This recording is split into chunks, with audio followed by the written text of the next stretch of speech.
Mas deixa de parte o átrio exterior do santuário, e não meças, porque ele foi dado aos gentios. Estes, por 42 meses, calcarão aos pés a cidade santa.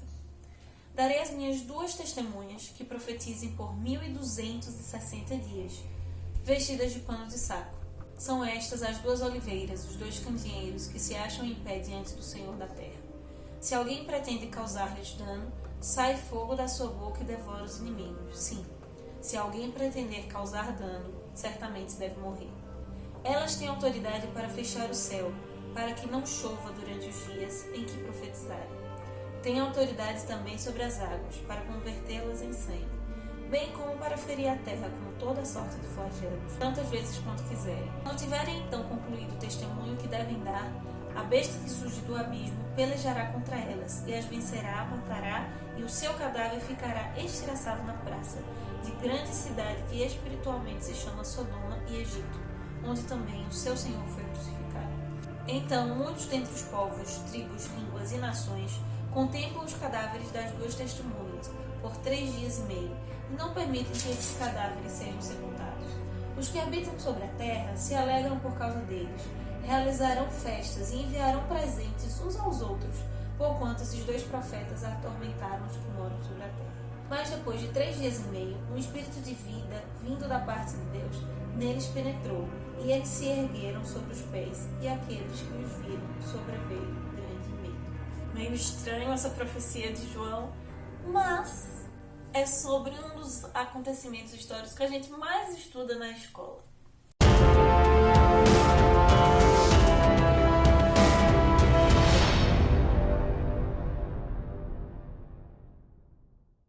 Temos para hoje são as ideias. O capítulo 15, as Escrituras Sagradas e a Revolução Francesa, vão falar, sobre como a Bíblia foi menosprezada no período da Revolução Francesa e insultada e blasfemada, inclusive. Façam que a Revolução Francesa seja um dos acontecimentos mais importantes não só da história ocidental, da política, da sociologia, mas também sobre o cristianismo. Vou dar aqui uma aula sobre a Revolução Francesa, vou destacar o que eu achei mais saliente ou interessante na leitura do Grande Conflito, ou resgatados para quem está lendo a versão condensada. Se você não sabe do que eu estou falando, talvez seja mais interessante separar esse vídeo e ir lá para o vídeo da apresentação, entender o que é a jornada de leitura conjunta do Grande Conflito, e te convido a participar. Nós estaremos nesse ano que vem lendo esse livrinho aqui, um livro sobre a história do cristianismo, de certo modo, do conflito entre o bem e o mal que existe no mundo, através dos fatos históricos. Lembrando que, de acordo com Ezequiel, Números, Gênesis, Daniel, Apocalipse, toda vez que uma profecia falar de dias, de modo profético, ela está falando de anos. Então, quando vem falar aqui das 2 testemunhas de 1260 dias, está falando de 1260 anos, que seria do Império Romano até a Revolução Francesa. E destaca dos acontecimentos da Revolução Francesa não a parte de liberdade, igualdade e fraternidade, porque de início isso não aconteceu. O que aconteceu foi muita imoralidade, assassinatos, torturas, guerras contra a Bíblia, contra religiões diversas e principalmente direitos humanos sendo violados, direitos humanos que hoje são essenciais, como liberdade religiosa, atentado à vida, tortura, entre outras questões.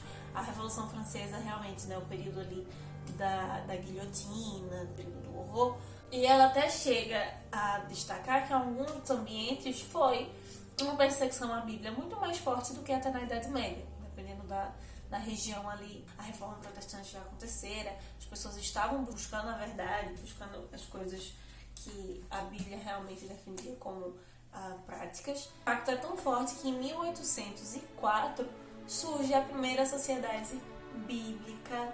A gente já mencionou aqui também que é a Sociedade Bíblica Britânica e Estrangeira, que chama, mas ali na Inglaterra. Em 1816 surge a Sociedade Bíblica Americana. Nesse período nós já tínhamos várias tradições, tínhamos a Bíblia do Wycliffe, a Bíblia do Gutenberg, a Bíblia dos irmãos Petri. Sociedades bíblicas vão surgindo ao redor do mundo para espalhar isso que acaba se tornando direitos. Enquanto a Revolução Francesa falava de vários direitos que em alguns momentos foram violados, um dos direitos à liberdade religiosa e ao acesso à Bíblia. Essas são as colocações que eu queria falar acerca deste capítulo. E o desafio dessa semana é história. Temos várias histórias interessantes de cuidados especiais de livramentos que Deus concede nesse período. Tem uma dessas histórias desse período, por exemplo, que a mulher acaba escondendo a Bíblia dentro de um pão. Ela bota o pão pra assar e a Bíblia volta intacta. Se tiver as histórias mais interessantes para ganhar material especial, tá bom? Por isso também me esforço por ter sempre consciência pura diante de Deus e dos homens. Agora para o capítulo 16, que a gente também já falou sobre ele, né, que é o mais sagrado direito do homem, que de certa forma acabou já pegando dentro dessa discussão que nós apresentamos aqui sobre o capítulo anterior, a gente também misturou, já que estamos falando de direitos, né, na Revolução Francesa garantindo vários direitos, eles que infelizmente não foi respeitado durante a Revolução, que é a liberdade religiosa, o direito à consciência, de não ter que necessitar de uma consciência externa, né, de um outro ser humano que fique corrigindo os seus atos. Claro, mas a orientação, a instrução é a vida em comunidade cristã. Outra coisa é o regimento das suas escolhas, dos seus atos serem feitos por outro. E não ferir a consciência, principalmente nesse sentido aqui, de forçar o outro a seguir uma religião a qual ele não crê. Nesse contexto surgem os puritanos na Holanda. Por mais que a Holanda já tivesse uma influência também protestante, começam a ser proibidos os cultos domésticos. Em muitos momentos, a gente já viu isso com Lutero, com Zwingli, vão haver vários períodos em que a igreja, ou seja, católico e em alguns momentos a igreja protestante também, vão proibir o culto familiar, para que tenha essa manipulação, essa consciência ali dos líderes, as pessoas não tenham acesso novamente à Bíblia. E por isso os puritanos vão da Holanda para os Estados Unidos. Só que eles ainda assim não entendiam o direito de liberdade religiosa. Ainda tinham um pensamento um pouco pela influência medieval. A partir do momento que se tem a verdade tem que ser infundida a todos e todos têm que segui-la independentemente. Não dessa liberdade de consciência, de que cada um siga a religião, né, de acordo com a luz que recebeu.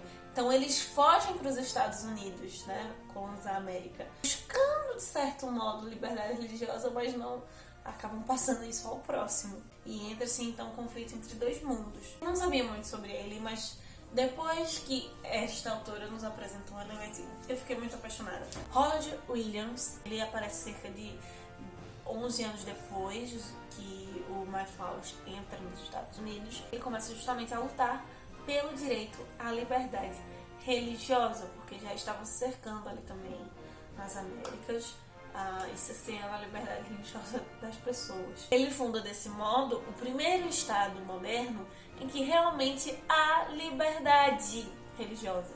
Por mais que a Alemanha tenha se tornado protestante, que a Suíça tenha se tornado protestante, entre vários outros países, liberdade religiosa, de fato, como direito, aparece nos Estados Unidos com o Roger Williams. E isso é uma profecia bíblica também. Isso 20 anos depois de Plymouth. Então, já fazia um tempinho que o país estava sendo colonizado e que as pessoas estavam, né, segurando ali, proibindo a liberdade dos outros. E uma dessas coisas, não que o Roger Williams vai fazer, mas que vai criar um movimento por lá, uma forma engraçada de se conceber mundanismo, paganismo, e que em alguns momentos dentro desse processo, né, do protestantismo nos Estados Unidos, ele vai começar a se corromper. Toda essa reforma, todo esse sofrimento que foi passado pelos pais, pelos protestantes, os pais peregrinos, ele vai sendo ignorado, vai sendo esquecido, e as pessoas, além de cercearem a liberdade religiosa dos outros, começam a criticar demais uma suposta união da igreja com o mundanismo, colocando certos parâmetros sociais como sendo mundanos e vão abrindo brechas excessivas para o que realmente de fato é pagão. E ali a verdade que os reformadores tinham lutado começa agora a se misturar com outras questões que vão distorcendo a verdade. Vai influenciar muito pro contexto do capítulo do mês que vem. Então é isso, meus queridos cavaleiros andantes. Essas são algumas das colocações que eu gostaria de destacar. Se tem alguma coisa que eu não destaquei que você acha que foi muito importante, por favor, deixe seus comentários aqui embaixo. Eu vou ter a maior satisfação em responder. E não esqueça de responder o nosso desafio em História, um milagre do período da Revolução Francesa. Vamos continuar saindo da biblioteca e vendo muito além dos meios de venda.